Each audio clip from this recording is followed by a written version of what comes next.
Holy Spirit, we invite you. Come and talk to us. Use this moment abundantly.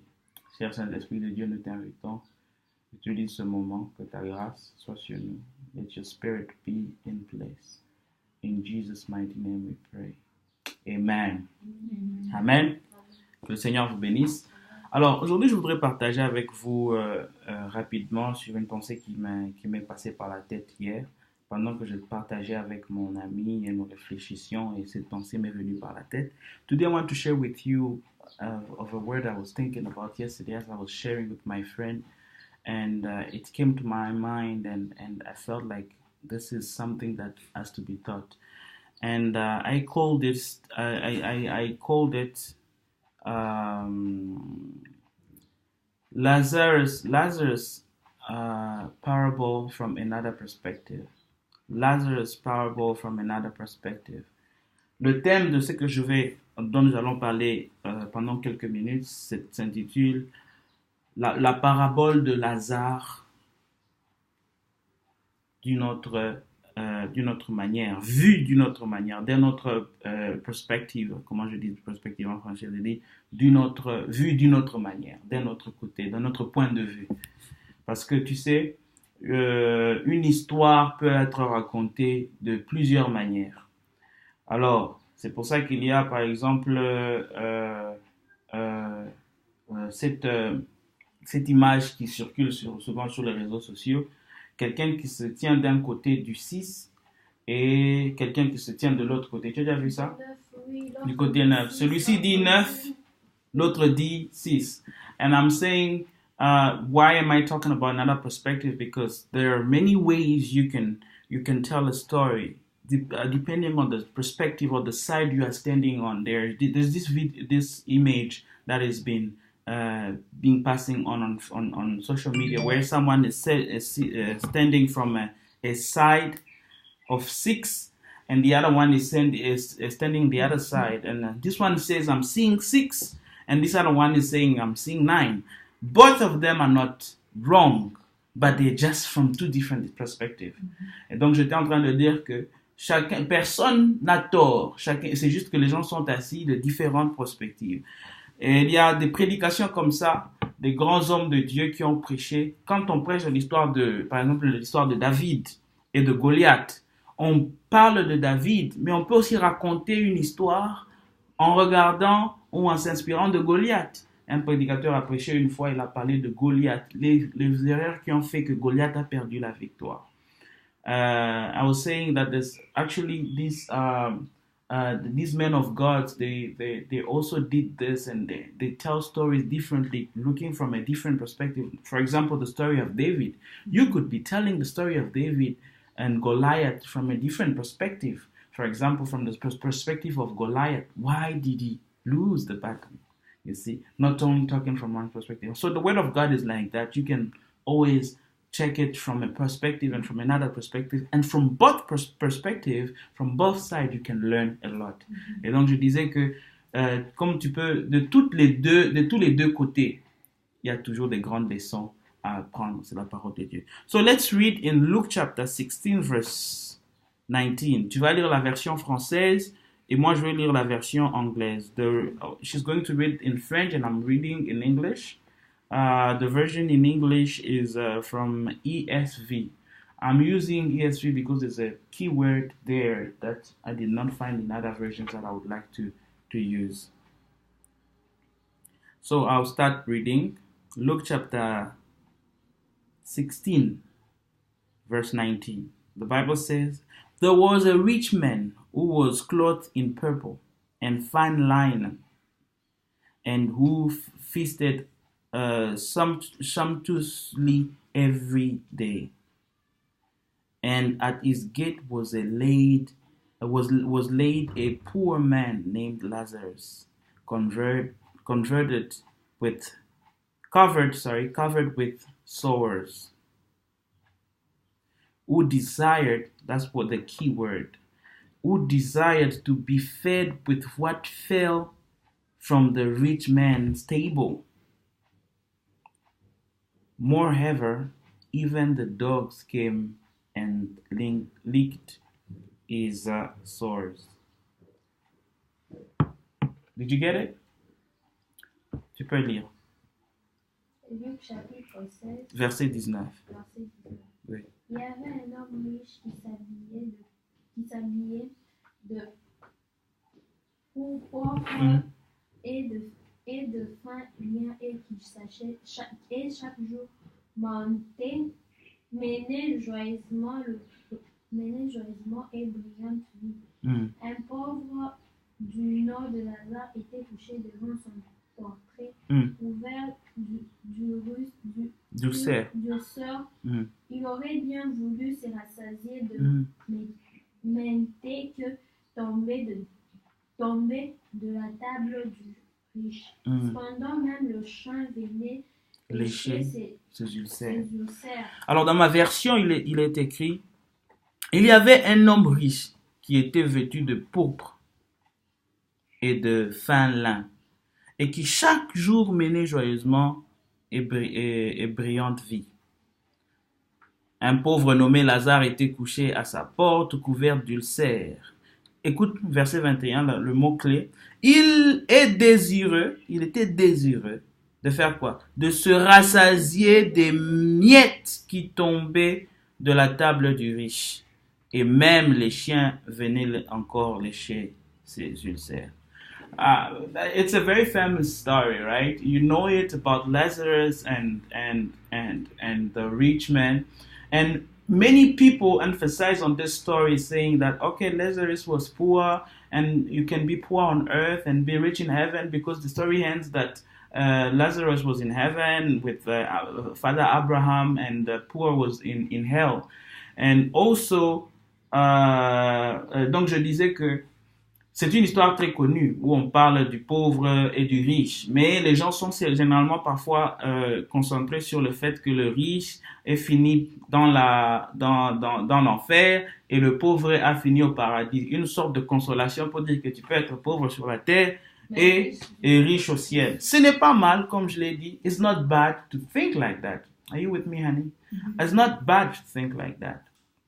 But here, mais ici, je voudrais apporter notre concentration sur Lazare.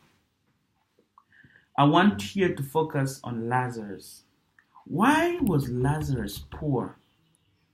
Many people think that the rich man went to hell because he did not help Lazarus. Beaucoup de gens pensent que le riche est allé en enfer parce que il n'avait pas aidé Lazare. But when you're reading the word of God, you see nowhere where Lazarus asked. Mais quand vous lisez la parole de Dieu, vous ne verrez en aucun endroit où Lazare a demandé. La Bible dit que il était désireux de manger les miettes. The word of God says his desire was what? To eat what was falling from the table. That was his faith. C'était ça sa foi. Le problème, c'était que Lazare, parce qu'on va dire que non, les riches ne l'avaient jamais aidé, mais Lazare n'avait jamais fait connaître son désir. La Bible dit dans Philippiens chapitre 4, verse 6, you know that verse, that do not be anxious about anything. 4 chapter 6.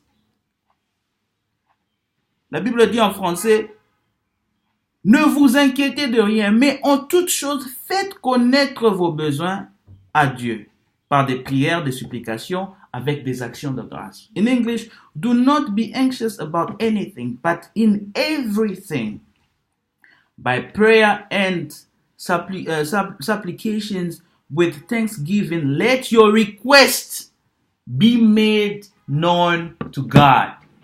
Do you see that?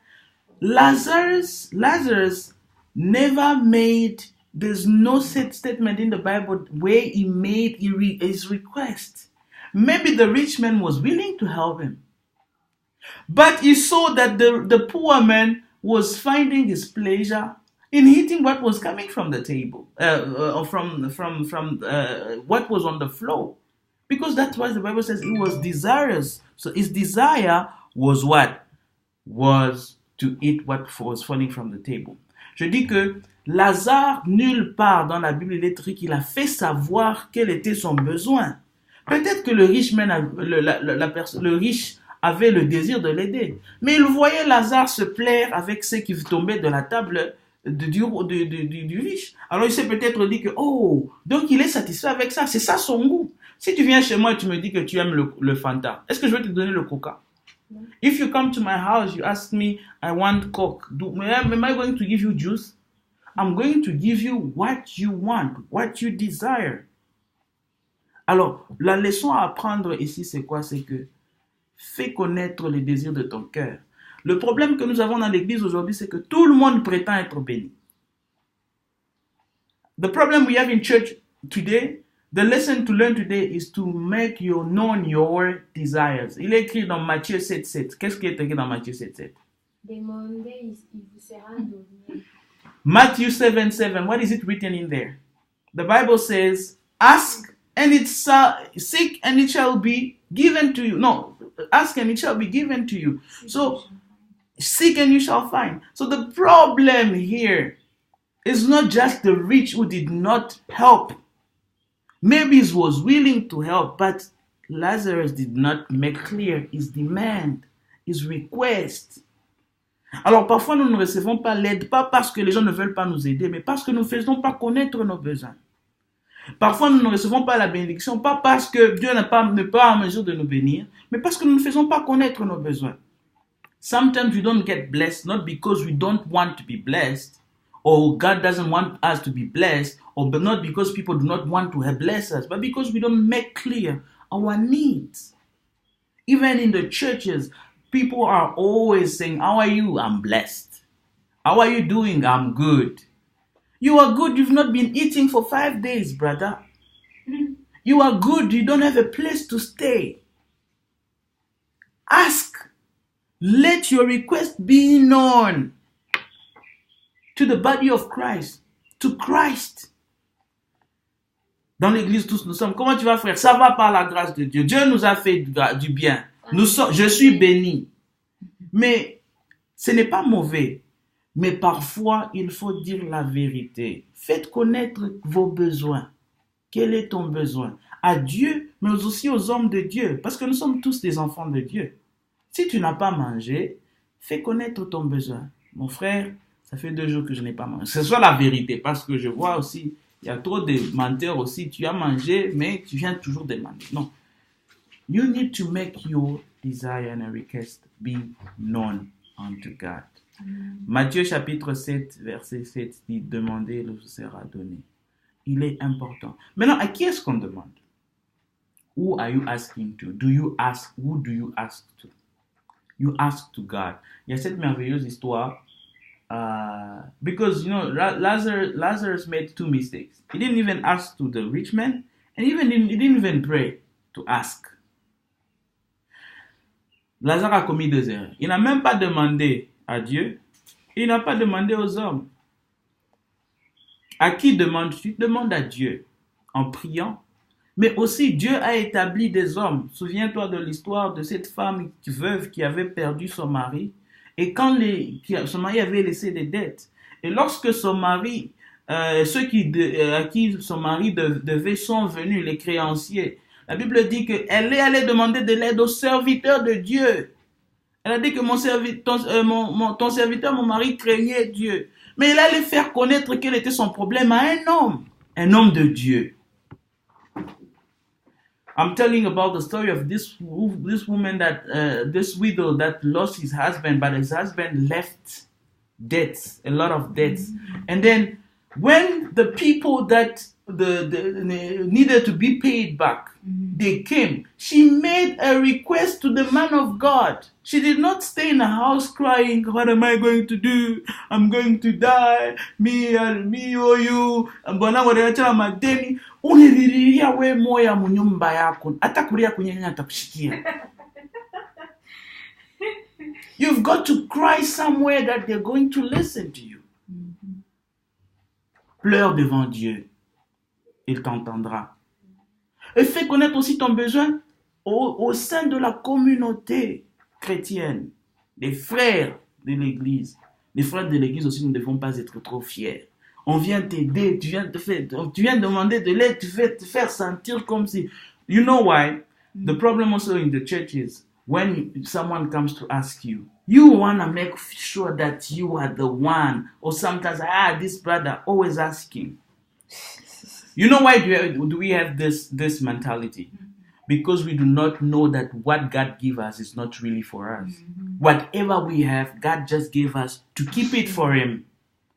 So that at the right time He says, I need this money that you have in your account, send it to this person. This thing that you have, give it, this clothes that you have, give it to that person. Il dit que le problème, la mentalité que nous avons généralement, c'est parce que nous ne savons pas qu'en réalité, tout ce que nous avons appartient à Dieu. Parce que c'est Dieu qui nous a donné. Qu'as-tu que tu n'as pas reçu de Dieu? Alors, quand tu comprends que tout ce que tu as appartient à Dieu, tu n'es qu'un intendant. S'il vient te dire qu'écoute, prends l'habit que tu as là, donne ça à tel, tu vas refuser. Ce n'est pas pour toi. Tu n'es qu'un intendant. Do you see that? So it's very important, very necessary that you make yourself, you make your prayer request be known. Alors, je vais finir avec cette histoire qu'un homme de Dieu avait racontée que j'aime beaucoup. Alors, cette histoire dit ceci. I'm going to finish with the story that a man of God told, and I really like the story. Il y avait une veuve qui n'avait pas d'argent. Et cette veuve, elle était en prière, elle disait, Seigneur, j'ai besoin que tu me bénisses. Aide-moi, envoie quelqu'un pour me donner. Elle était en prière. Envoie quelqu'un pour me donner. Envoie quelqu'un pour me bénir. Elle a fait passer le journal à la télé. Que voilà, je suis en besoin. J'ai besoin d'être soutenu. On a passé le communiqué à la radio. Il y a une femme qui a besoin d'aide, elle a besoin d'être soutenue. Alors, toute la ville a entendu ce message, mais personne ne l'a aidé. So this woman was in need. She prayed to God, God, I need you to help me. And then she made sure that the message went on TV. That she needs help. And then the message also went on the radio that she needed help. Everyone heard that the woman's need, but no one reacted. So the devil, Satan, where he was, heard this woman's message and sent one of his disciples. You see, these Christian people, they are here. This woman is suffering. No one wants to help. Take the money, go help her. He gives one of his disciples and gives the money and go give to this woman. Alors, pendant que tout le monde a écouté le message, personne n'a réagi. Et le diable, là où il était, il a entendu le message. Il dit, vous voyez les chrétiens ici, vous avez entendu, personne ne réagit pour l'aider. Il appelle un de ses disciples, lui donne l'argent, il dit, allez, prends l'argent, va donner à cette femme. Mais quand tu arriveras chez cette femme, dis-lui, demande-lui, tu sais qui t'a donné? Et quand elle le demandera, qui? Tu dis, c'est Satan qui t'a donné. So he told his disciple that when you get there and you're about to give her and you ask her, do you know who gave it to you? And then when she will ask, who? And then you will tell him that the devil, Satan, is the one who sent it to you. So this person, this disciple, goes and gets to the door and knocks. Hey, is it the woman who needed help? She comes out and she says, yes, I am the person who needed help. Okay, here's the money you needed. She receives the money, she starts praising God, she's happy. Oh, thank you, God, thank you very much. And then, when this disciple asks, do you know who gave to you this money? Listen to the answer of the woman. She says, when God ordains, even the devil obeys. And say, I don't know, I don't care who gave it to me, but I know when God ordains, even the devil, he obeys. Alors, lorsque cette femme arrive, cet homme arrive devant la porte de la femme, il toque, il lui ouvre la porte. Et lorsqu'il ouvre la porte, le monsieur lui présente l'argent. Il dit, c'est toi qui cherchais l'argent, qui avait besoin d'être aidé. Ok, tiens, l'argent que tu voulais est là. Oh, la femme commence à se régir, elle est contente. Alors, le monsieur lui demande, tu sais qui t'a donné cet argent?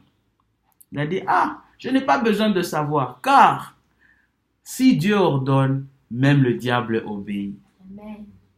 Vous voyez un peu ça? Si Dieu ordonne, même le diable obéit. Mais ce que cette femme a fait, c'est quoi? Elle a fait savoir quel était son besoin.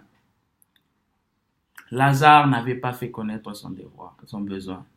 Lazarus in the Bible did not make its desire known.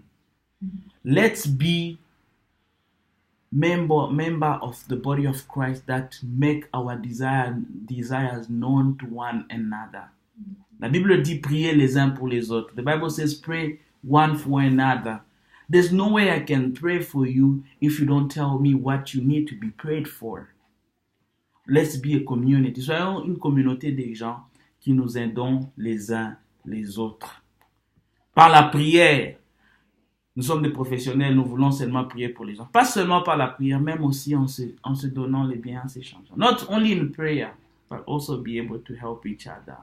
Financially, with materials, financièrement, matériellement, par des conseils, par la prière et par toutes ces choses. C'est ça, le corps de Christ. This is the body of Christ, and this is why we are there, and we help, and we need one another, because we can trust to be a blessing and to be blessed as well. Parce que nous pouvons faire confiance que dans cette communauté, je peux bénir et je peux être béni aussi. Amen. Est-ce qu'il y a des questions? Is there any question or something that you want us to continue to ask, or something that you want to add based on what you heard? Y a-t-il des questions? Bien, tu veux ajouter quelque chose? Annie? Oui, c'est déjà. Thank you. Praise God. Quelque chose à ajouter? Merci, c'est profond. Que Dieu soit glorifié. Nous allons prier. Nous allons dire, Seigneur, nous voulons que tu fasses de nous des gens qui soient en mesure d'exprimer nos besoins. La Bible dit que Jésus ne donnait pas le miracle à celui qui ne demandait pas le miracle. Sauf une fois où il y avait cette personne qui